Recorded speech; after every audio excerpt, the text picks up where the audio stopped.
this last summer should have been the Summer Olympic Games. And the Olympic Games begin with this the ceremonies. All the nations and all the athletes come walking into the stadium, and kind of the pinnacle moment of the opening ceremonies is when the Olympic torch is brought into the arena, and the great cauldron is lit to kind of announce the beginning of the Olympic Games. What's interesting about that torch is that it's passed from runner to runner, and people, the torch just makes this tour of the nation that is hosting, and sometimes of the region that is hosting the Olympic Games. And so there's this relay, there's this handing of the torch and passing it on, and it gets from place to place until it arrives at the stadium at the right time for the opening ceremonies. I love watching the track and field events.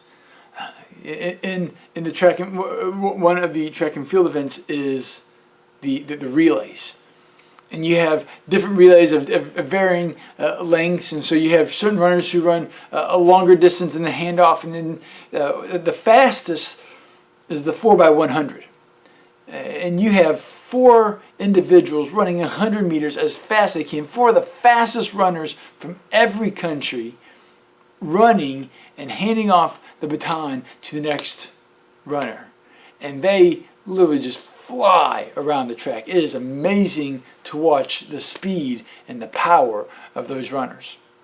But what happens? What happens if they drop the baton? What happens if they don't pass the baton on to the next runner? What if one runner's like, well, I'm faster than him, and I'm just going to run my leg and his leg? The team loses. See, they have to pass the baton on to the next runner to run their leg of the race, and then they pass on to the next runner, and it goes on until it gets to the end.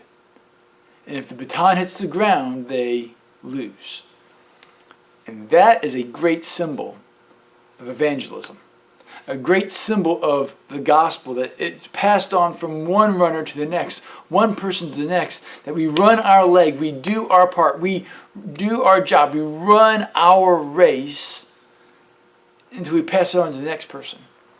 Now that doesn't mean we just pass it on once.